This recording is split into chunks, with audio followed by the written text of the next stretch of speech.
Shall we start with some misconceptions and some myths? Everybody knows, everybody in my line of work knows that 19% is a starting point for negotiations between health unions, most obviously nurses, and the government. Everybody in the government knows that 19% is a starting point. So anybody using the line that 19% is unachievable or unsustainable or unreasonable is deceiving you deliberately. A deliberate deception, a disingenuous attempt to actually move the parameters of reality and introduce our old friend fake news. 19% is where you sit down and start, but they are refusing to sit down and start. Okay, that is misconception or myth number one. Myth number two is that you can somehow offer support for their pay desires, offer support for a pay rise without offering support for industrial action, because that is about as much use as a chocolate teapot.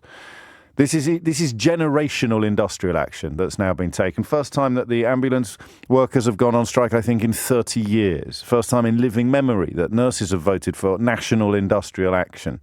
You cannot support their quest for a pay rise unless you support the means they have at their disposal to achieve one. And they have exhausted every avenue. They have exhausted every opportunity. They have tried every tactic. And Rishi Sunak and Steve Barclay sit there saying, nope, sorry, we're not sitting down and we're not talking. So spare me the nonsense about 19% and spare me the absolute balderdash about being supportive of their desire for a pay rise, but somehow not supportive of their industrial action. Because you're not just lying to me, you're lying to yourself.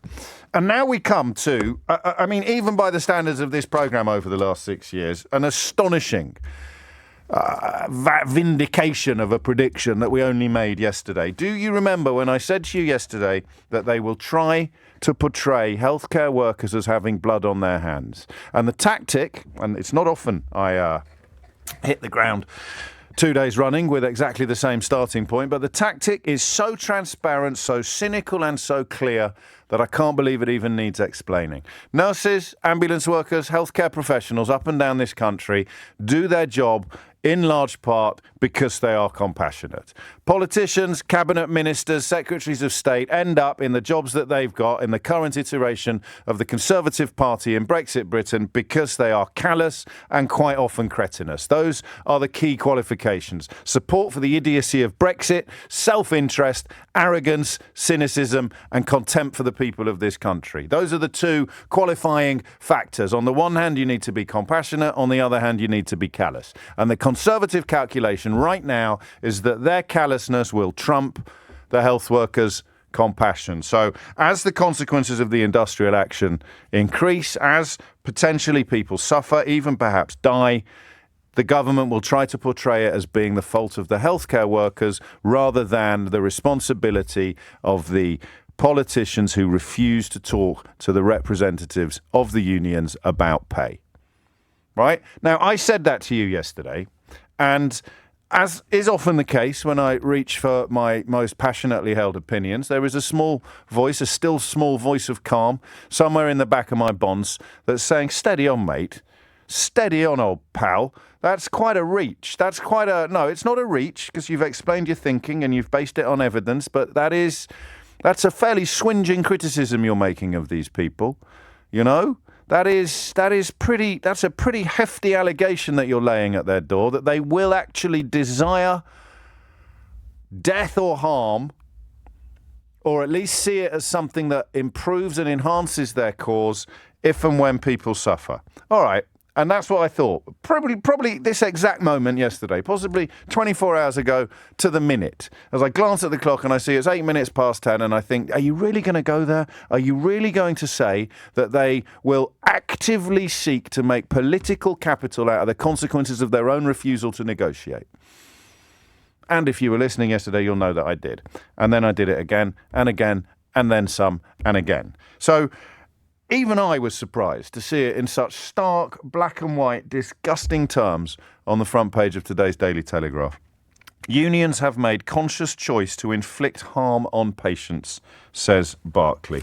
And the front page of the Mail, how will they live with themselves if people die today? It has taken 24 hours for my grim prediction to be proved completely and heartbreakingly true.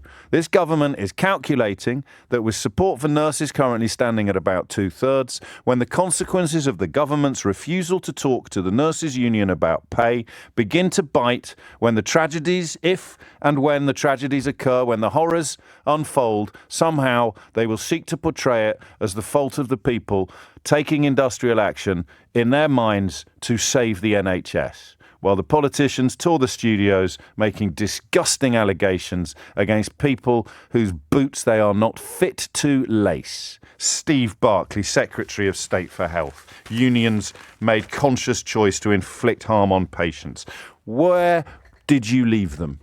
Where else could they turn? And I'll tell you something else that caught my eye today, because this is probably an underappreciated element of the whole story. I'm looking at stories about ambulances in particular, and A&E and overcrowding and queues. And these are scenarios that unfold when there are no strikes. The situation when there is no industrial action is incredible. Number of people dying in ambulances has gone up exponentially. The number of people stuck in corridors in hospitals, the number of people stuck in ambulances queuing outside overcrowded A&Es. This is all happening when there is no industrial action. Okay? Industrial action is not happening and the NHS is on its knees. So for these disgusting individuals to turn around today and try to claim that industrial action taken by nurses who were brought to the brink of breakdown during the coronavirus lockdowns, paramedics who have to suffer the horror of seeing patients in the back of their ambulances visibly deteriorate while they're in a traffic jam because they can't get into an overcrowded A&E. For politicians to turn around today and claim that they will have blood on their hands or that they have made a conscious choice to inflict harm on patients is one of the most disgusting things you will ever see in British politics. I don't even know who Steve Barclay is, but I know exactly what he is.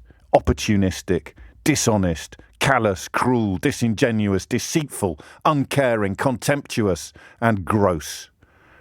Because that's the NHS they've had 12 years to sort out, and that's the NHS that's on his knees. And that's the second reason why nurses and paramedics are taking industrial action, because they fear that the whole shebang is under existential threat. So don't look at the consequences of the industrial action on the NHS. Look at the state of the NHS they are trying to protect.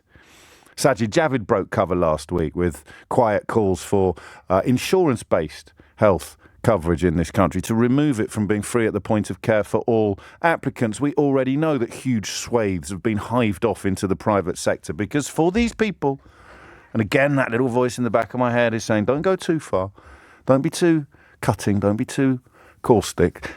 These people hate the very notion of a transaction taking place without any money being sliced off the top for investors and shareholders.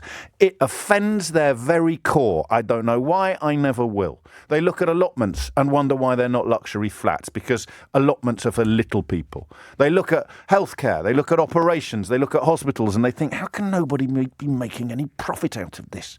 How can there not be a kickback for the investors or this? Look, and if you doubt what I'm telling you, have a look at what happened with PPE provision.